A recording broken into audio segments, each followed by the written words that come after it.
Then I realized that it's actually not just useful for us as clinicians, but basically for everything. They don't have money. What they bring was fruits to butter for your service. I cried because we are dealing with life. I think I was maybe having even like depression. I normally had difficulty to sleep the night before major operations. Our team has been like working on this area for almost 10 years. A lot of opinions, a lot of debates, but all for the good reason.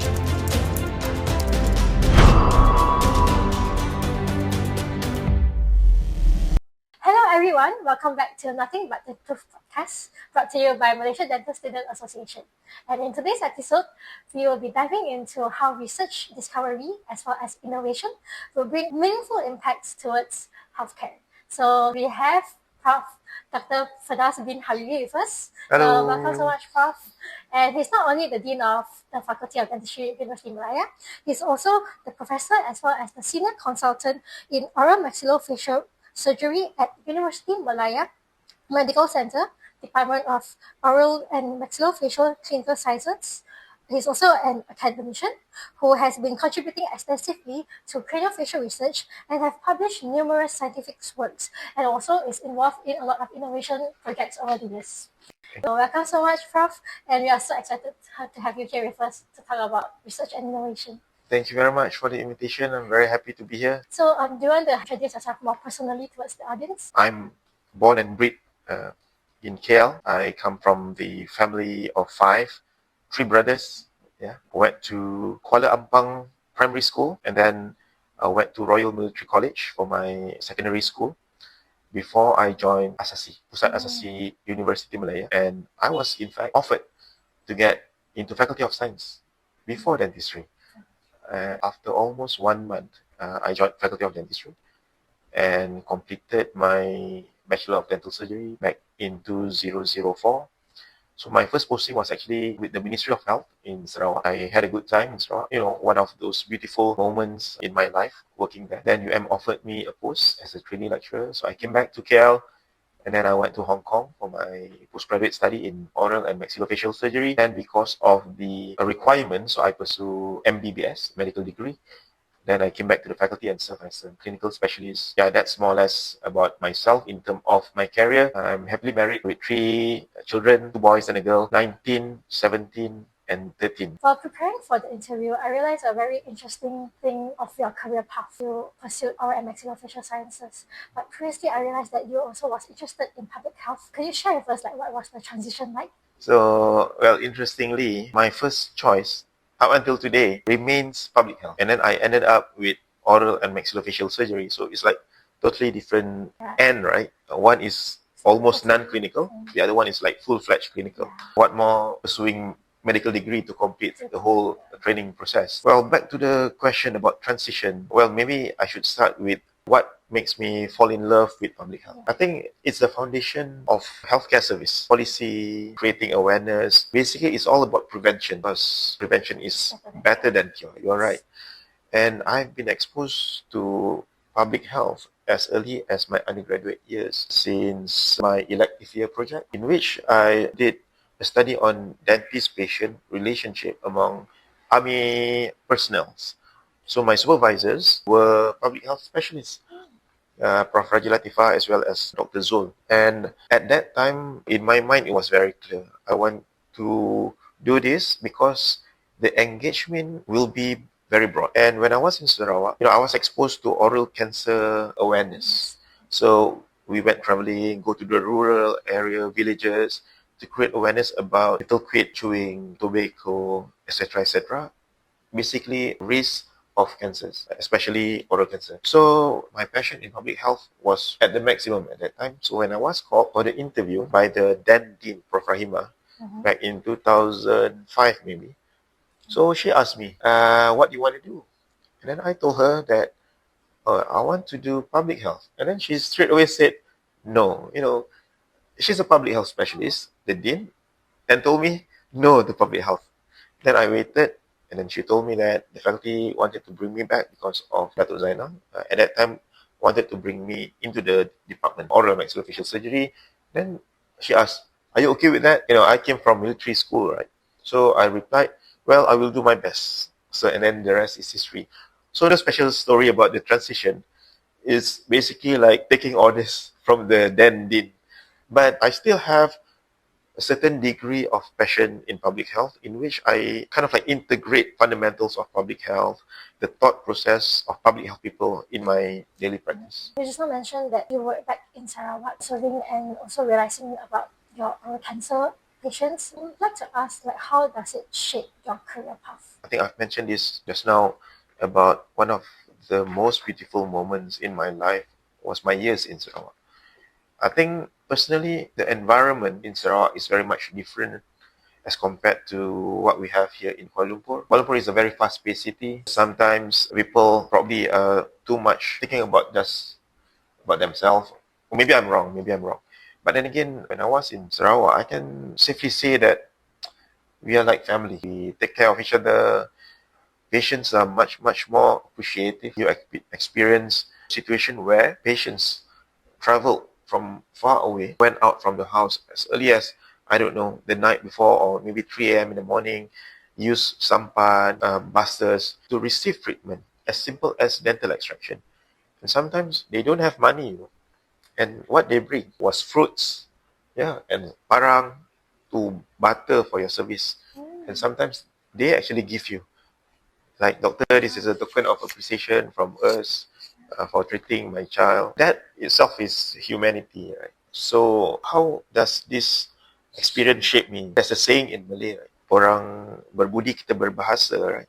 Yeah. When you experience such beautiful moments from a patient, it will shape you to be the best version of doctor inside you. So you enjoy going to work. You look forward, to go to work. And then maybe sometimes you don't even want to go back. That's in summary of my years in Sarawak. And then I truly believe that it has shaped me to who I am today. So, Prof, I believe that all of your work that you have done currently must be backed up with research, because we want to provide the best treatment outcome, the best treatment plan for our patients. So I really wonder how you started out with research. What was it like? What is your most memorable research? What you are saying is basically about evidence-based medicine, evidence-based dentistry. Yes. Because sometimes a clinician practice based on experience. But then again, we are living in the era where you can get all the information at your fingertips, right?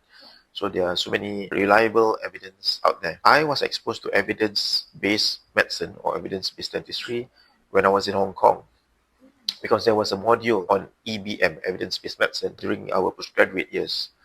Then I realized that it's actually not just useful for us as clinicians, but basically for everything. Yeah, not just in healthcare, basically for everything. When you provide treatment, you don't just base on your experience and clinical knowledge, but you must be based on clinical evidence as well. I always practice that, especially in my daily clinics. So back to your question about my favorite research. Most memorable one. I cannot give you one specific example, but I can give you like a specific phase of my research career as an academician. I would say the last 5 years, because I think in this current phase of my academic career, I can safely say that it is the most productive phase of my life, because I have strong teams comprises of collaborators from multidisciplinary, mathematicians, medical radio imaging, neurosurgery, ENT, ophthalmologists, etc., etc. I have good research assistants, I have PhD students, I have master students, I have clinical postgraduate students, and a postdoc as well. So we are like a family focusing on a theme. And then my theme is focused on the services that I provide, which is the craniofacial surgery. And for the last 5 years, we have been doing studies, experiments, search about craniofacial growth and how craniofacial growth and anomalies can have impacts on respiratory and airway. So in other words, our findings can be used not just as for surgical planning or interventional planning, but maybe as a predictor for a child having the risk of developing airway issues, or even for monitoring patients following an intervention. So the theme is on airway and craniofacial growth. So it's very exciting. We have been like producing papers like crazy, ideas like bulk moments. All these bulk moments happening. We have been like receiving grants as well, registering our product into patents and other things. So back to your question, very sorry that I could not specifically mention like a specific research, but the best moment is now, and hopefully this will last for a few more years. Yeah. Really happy to know that Yeah. you are enjoying your time together with the multidisciplinary Oh team. yeah. And I wonder, like, maybe you can let us know, like, what are something that students like us we can learn from through communications with other disciplinary groups.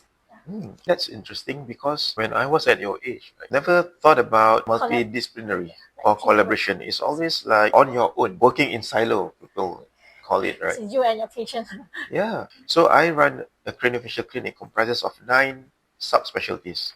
Wow, Yeah. that's So 9, that's a lot actually. A lot of ideas, a lot of opinions, a lot of debates, but all for the good reason. So back to your question on what can I give as an advice for you to create multidisciplinary surroundings. So maybe start with a mentor and understand more about how they approach life. And then from there, you ask questions, ask opinions on certain things. And I think indirectly that will give you inputs on what you can do.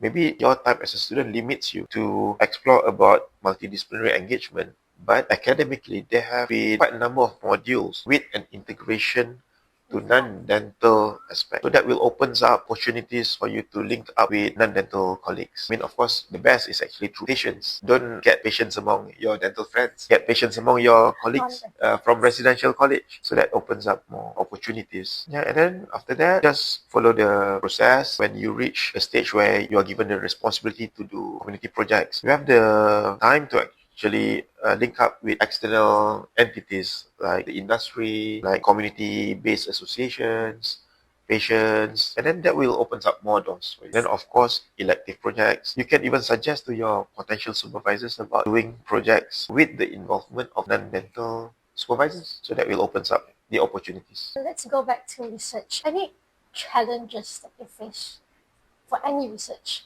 Is there challenges that you think that, because research is a certain progress, right?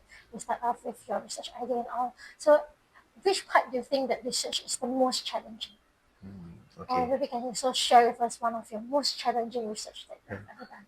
Well, I don't want to sound too cliche, but then again, the reason why you do research normally starts with the questions. Yes. For me, it's not that difficult in certain moments. I am a very focused researcher. I only do research within my area of interest, i.e. craniofacial surgery. So the ideas basically comes from the moment when I hit a wall in which I don't know how to treat this condition. I have performed certain things based on other scientific evidence, but it doesn't work. And then I found a problems in a child, but I could not look for the answer from CT scan or MRI. I received concern from parents about their child having certain conditions, but I could not find the answer. So that real life scenarios trigger my mind to create questions.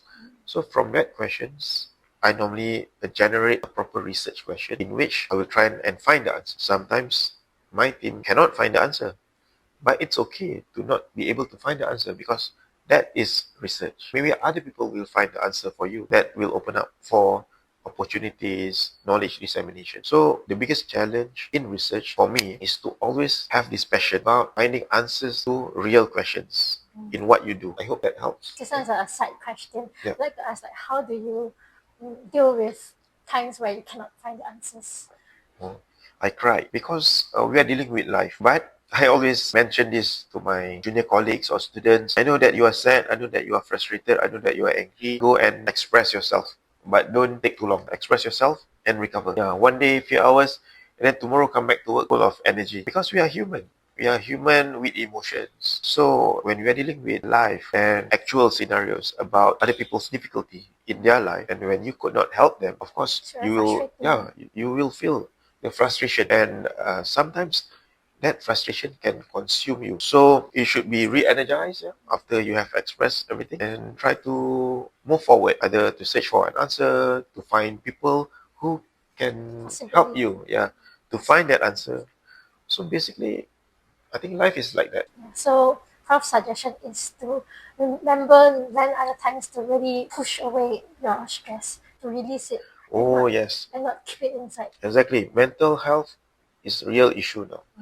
Imagine if you don't express yourself collectively, what would happen to your body and your soul? Exhaustion. Exhaustion. It will consume you. Trust me, it's not good.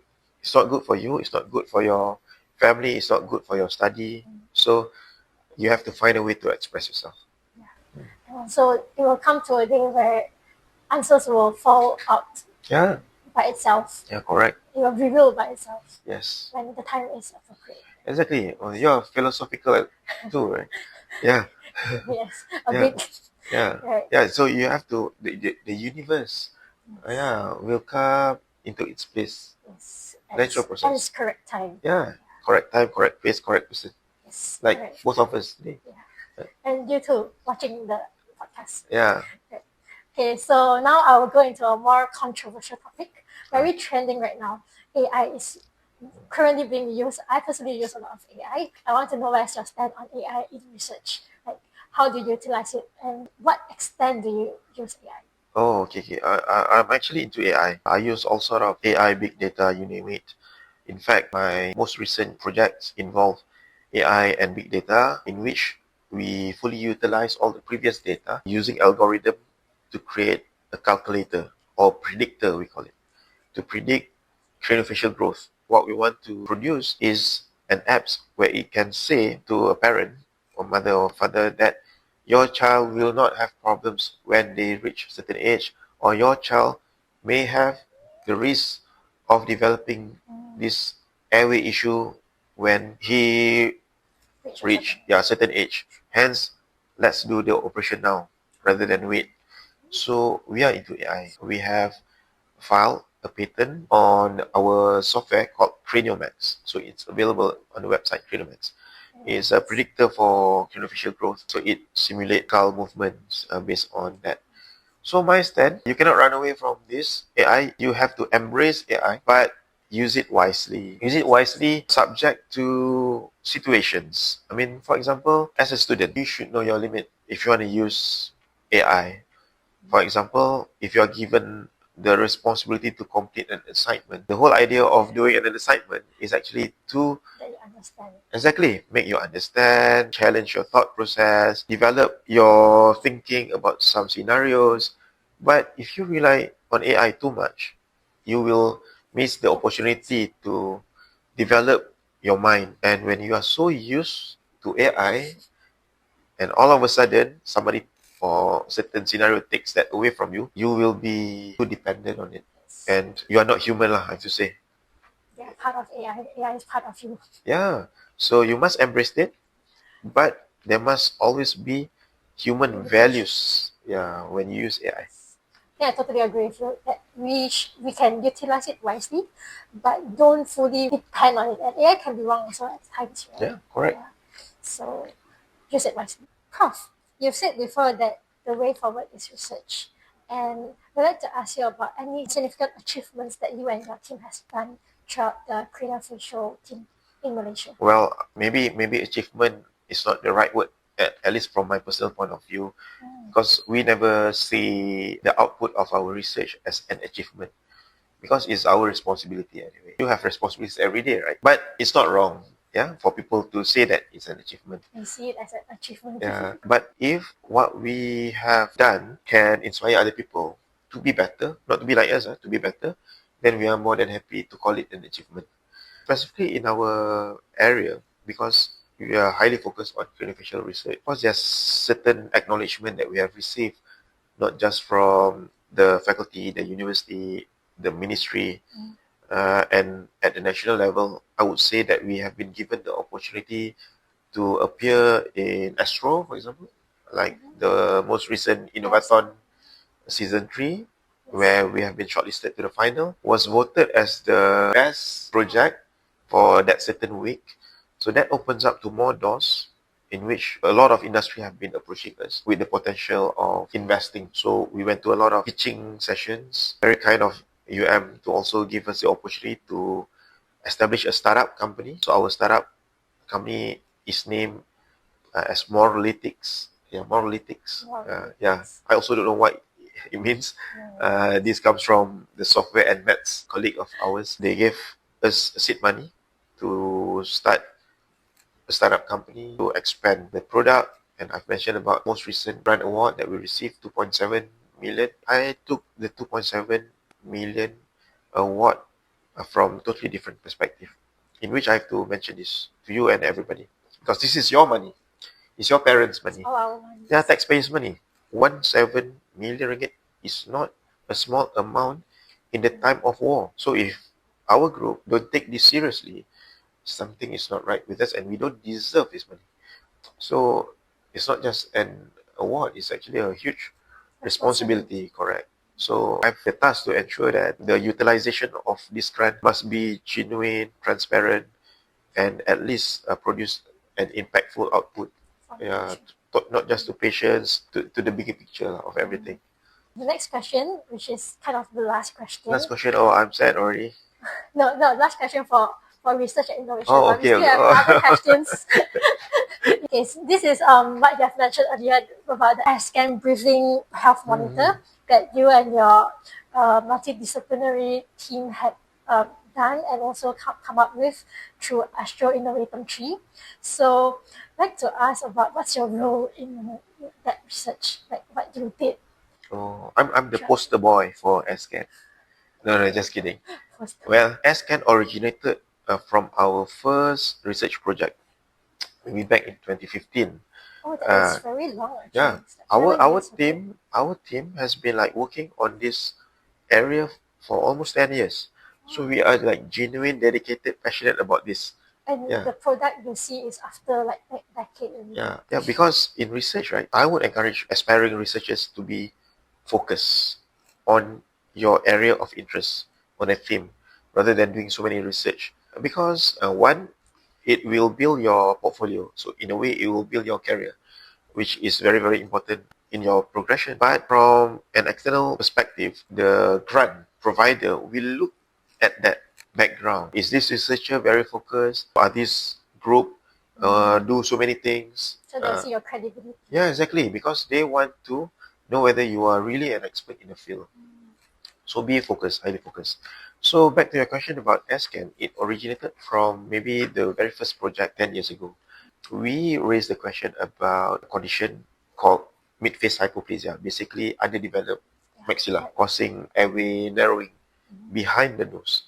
So at that time, we created a prototype to expand the maxillary arch, so that by having a transverse or expansion, that will open up volumes, right? But then again, that is a product for intervention. But what's next? Or what would be the so-called prequel to it? So how do you know that a child can have airway issues? How can you like prevent it? Yeah, exactly. Prevent or monitor or diagnose. So SCAN started from that. So in SCAN, the technology integrate the analysis that we have conducted a couple of years on a hard tissue, i.e. the bones. And at the moment, we are focusing to volumes plus soft tissue, muscles, etc., etc. And we merge all this together, thousands of data, and get an algorithm or maths formula like EMC square. In fact, we have like a formula that we have filed and registered. So this is your own formula that you have created. Yeah, called Hariri Rosno formula. Okay. I think a lot of mathematicians would, like the future generation, will need to memorize your formula. Oh yes, definitely. So make sure spelling must be correct. Final exam. If a question is about mid-face growth, you mention about Hariri Rosno formula, you get extra marks. Yeah, just kidding. So we use that formula as the foundation to develop CranioMax, and CranioMax is actually part of SCAN.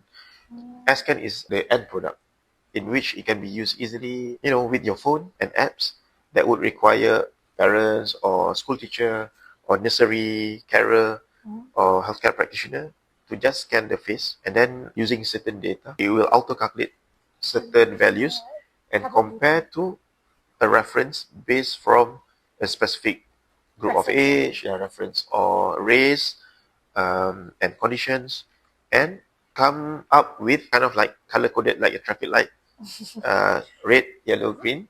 Green, no airway risk. Yellow, carry mild to moderate risk. Please seek advice or treatment.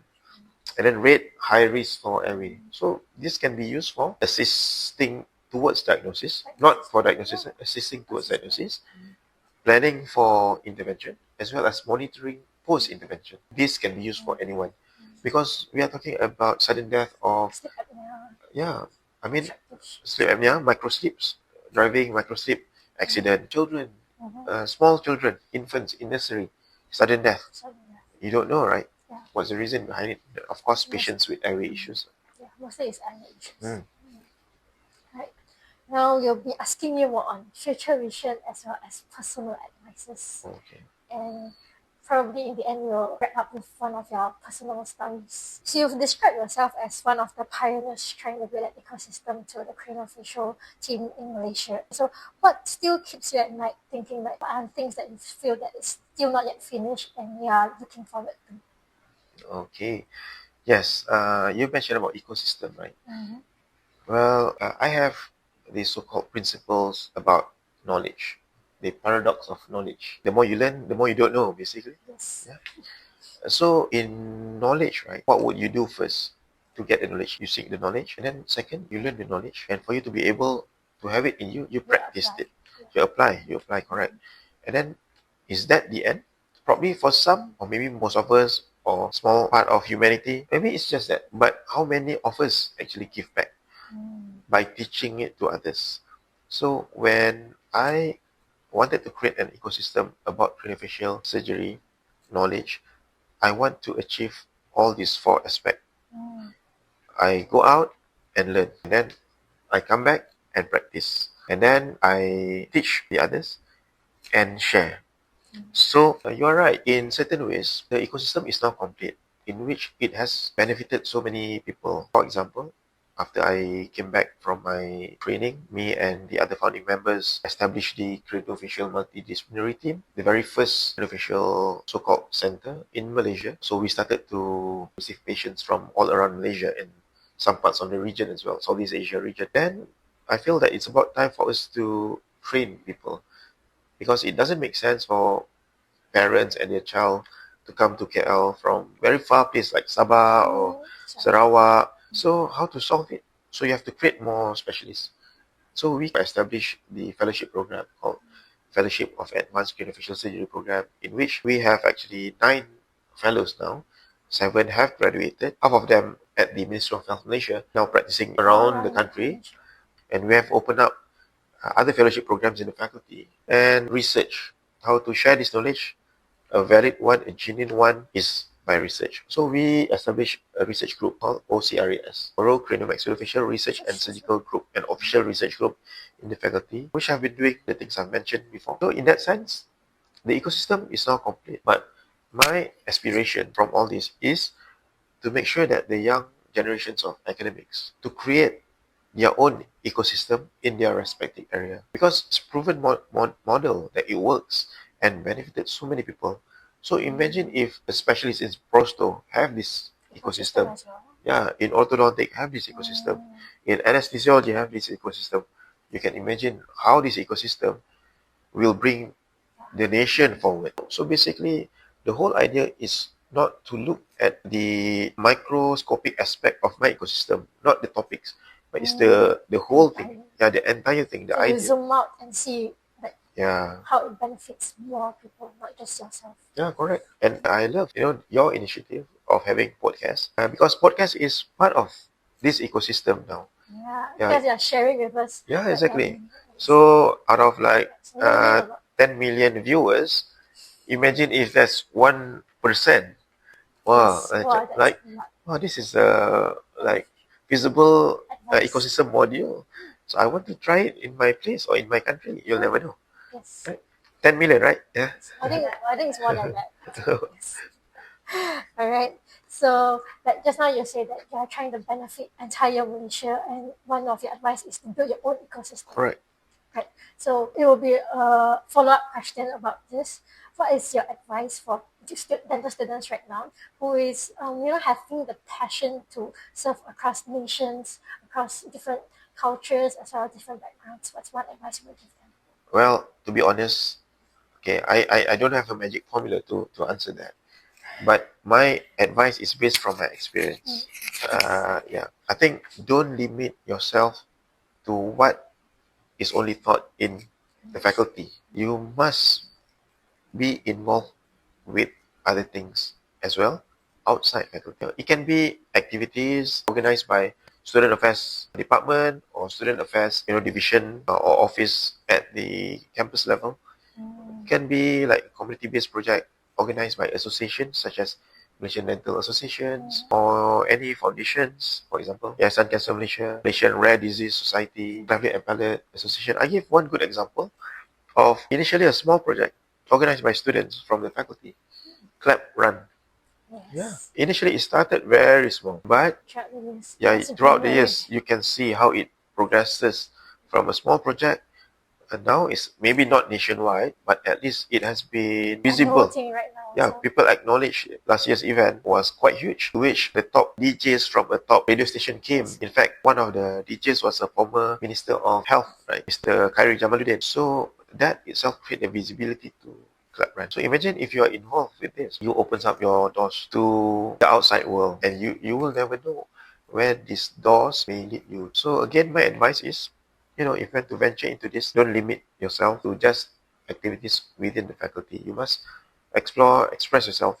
And being in the university at your age is the time where you must not be sad if you make mistake. Take risk. Yeah, take risks because you still have us, so-called parents in the university, to guide you. If you did something wrong, learn from it, take it on the chin, and then life goes on. Yeah, so explore yourself, push yourself to the limit. The sky is the limit. Yeah. Right. Thank you so much, Prof, for the advice. Given an opportunity, like letting you to go back in time, what is something that you would like to change or what you would like to do differently? Well, no regrets. Yeah. It's just something that you think because that, I will do something differently. One of my mantra is to live life without regrets. Yes. So at this age, right, I would probably say that, well, I'm pretty happy and grateful, yeah, to where I am now, to what I have now. So, I'm okay if I don't have the opportunity to go back and change anything. But this is podcast, right? Well, my real answer, right, if there's one thing that I can change, maybe I would probably not do the MBBS. Oh. Yeah, it was very tough. Yeah, very, very tough. Imagine 32 years of age, being a father to 2 kids, and then you have to take care of a family. There's only one reason. If I can turn back time, and I would probably not do it, because the MBBS journey hit hard on my relationship with my family. Because at that time, I was offered a Hong Kong government scholarship to do PhD in Hong Kong U. So I would probably do that. So you actually gave up your Hong Kong PhD for MBBS? Yeah, in a way, not give up to the extent that you don't earn something in return, because it was between the two. The real story behind it was I was the blue eye boy for my mentor, the late Professor Chung, Lim Chung, because I can write very well, academic writing. So he opens up so many doors for me in terms of research. I produced 3 papers in my master research project, and he told me this, called me by my surname, Harry, like Harry Potter. Harry, you can write, so you must continue to write, because that's the only way where people acknowledge you as an expert in the field. And I follow his advice up until now, and I actually share this advice to so many people. I mean, my colleagues, junior colleagues, students, and then it's true. And then he told me that, okay, do you want to continue your PhD in Hong Kong? Of course you want. At that time, Hong Kong was the number 1 in the world. Yes. Yeah. So why don't you send a proposal about this project, and we'll see where it will bring us. So I wrote a proposal about randomized control trial in a very specific area on distraction osteogenesis. So approve, submit to the Hong Kong government, the education section, and I was offered with Hong Kong government scholarship for 4 years. I could have become the dean of Hong Kong. You never know. Just my Hong Kong friends. He's here with us. Yeah, but okay. Jokes aside, and then at that time, I told Prof. Zainal, was my boss back in KL, my sex surgeon, and then told me, he called me by my nickname lah, Toast, like, hey Toast, yeah, Toast, T-O-S, sounds like Toast, T-O-A-S-T. Like, you want to do craniofacial, right? Yeah. It's not easy to get attachment abroad because they would require you to be a doubly qualified sex surgeon. Why don't you do a medical degree? Because medical was never in my list and in my mind at all. So to my wife at that time, very difficult lah. You know, I have to study. We have 2 kids. I want to go back Malaysia and settle down, work, and then settle down. You know. And then my wife said that maybe it was a very sound advice, and I'm sure there's a blessing for this. And if you don't do this, who else will do this? You can always do PhD later. So very sweet advice from you. Yeah. So I decided to do medical. So I still remember on the day that I have to inform Prof Chung that I have to politely decline the offer. I was so scared. Yeah. So I went to the room, and then he was like sitting behind his huge table. And then I was like, Prof, I have something to say about the PhD. Are you not able to do your PhD with us? Yes, Prof. So are you joining a medical school? And then I said, I was like shocked at the time. He knew your plan. Oh. Yeah. And then I was like shocked. So he stood up, came to me and hugged me. You should go back and do it. And the rest is history. So that was the story behind the medical school. But after I entered, it's another story. Very tough, challenging time. I think I was maybe having even like depression. Yeah, I could say. I think despite the challenge, I would say you actually inspire a lot of other people to see like, oh, someone who had a double degree, like how challenging is it, and you even managed to overcome this challenging moment. Yeah, in reality, right? In reality, it looks good because we survive the moments. But if you ended up differently, it's only a different story. I could not be sitting here telling people about this motivational inspiration story. So what's the message that I can share with regards to this medical school journey for me, right? In very quick advice: perseverance, strong will, perseverance, and you must always appreciate people who support you from behind. In my case, there's no one else, my wife. So just now you mentioned also your wife, and in your book Tuck and Roll also you have mentioned her a lot of times, right? A lot, right? Yes. Was there a point, because I understand that we as dental students, as well as some other dental professionals out there, dentistry can be quite overwhelming at points, like what you said. You have to remember to release stress. So this one is more on your personal experience. Is there a point where you actually genuinely felt like walking away from dentistry? Oh, yes. My first year. So I told you, right? I mean, I was in Faculty of Science before, microbiology, for almost a semester. So I joined dentistry a bit late. So left behind actually quite a lot until semester 1.2. And I could not cope. And I wanted to go back to Faculty of Science at that time. And at that very same year, I was involved heavily with music as well. Of course, between academic and fun stuff. At that age, right? The tendency was on the fun stuff, right? Yeah, so in a way, that was my mistake in life where I, for some reason, maybe forget about the priority in life. I forget about my responsibility as a son, as a student. So I kind of like drifted away to, surprisingly music, which I love so much. But then again, I was given the second chance to repeat first year as a new person who put a lot of effort to change.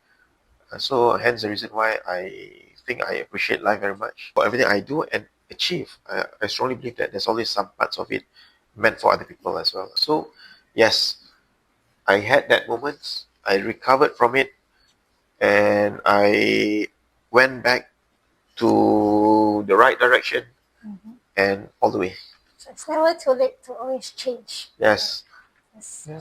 Okay, so our very last question would be all the cases that you have been doing throughout, especially like craniosynostosis cases and also reconstructive cases for them. You have a lot of them comes with like uncertainties. They are scared about it.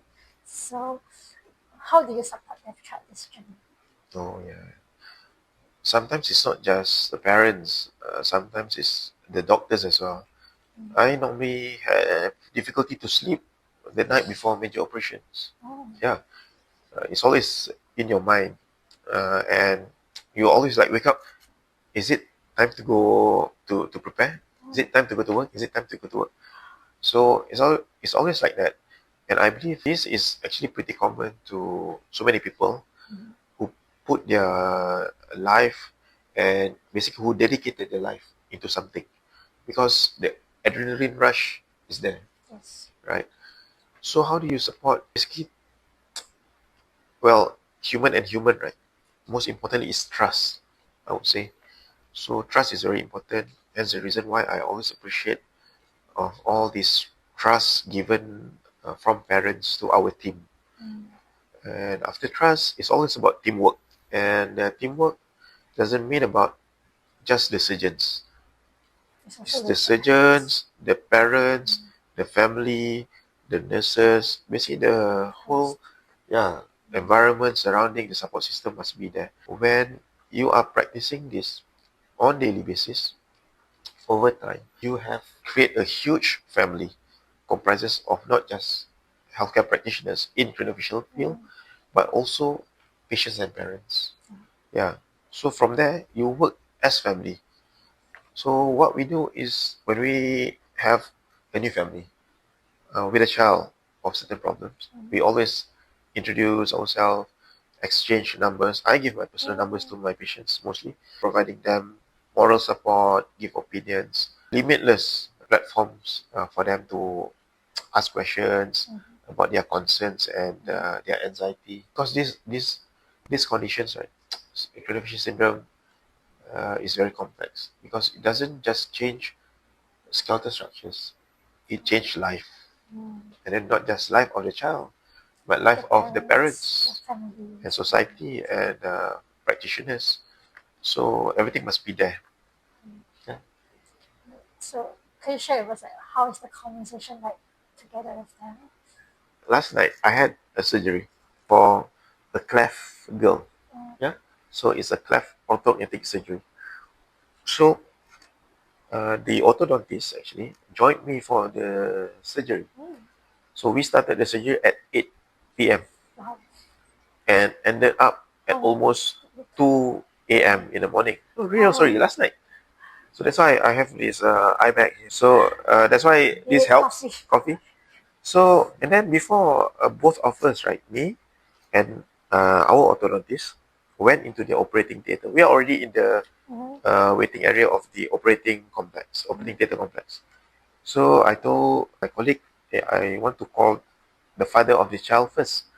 So I texted the ward, okay, is the father around? Yeah, the father is in the room. So can you call and pass the phone to him? And then I spoke to the father. Okay, don't worry, your daughter is already in the operating theater. So everything is ready. The anesthesiologist is there. Equipment is ready. My team is ready at 8 p.m. And then we will start with the procedure of this. Followed by this, it would probably take about 4 to 5 hours. But I will make sure that you will be updated from time to time about the progress of the operation. Yeah. And then after I hang up, for me it's normal because it's almost a routine. Yeah. But my orthodontist told me, hey, you know what? These are the things that are not taught in university. Huh? What thing? You calling the father before operation. How do you create this routine? And then I told him, right, I don't know. Yeah. I think, honestly, I think it's basically your upbringing. Yeah. Sometimes we try to integrate all these so-called values in our module, but if it's in you, it's in you. Naturally. Yeah. But if it's not in you, you must find a way to develop it via indirect learning. For example, looking at your mentor. So I hope that kind of like give you an idea of how my communications with patients are.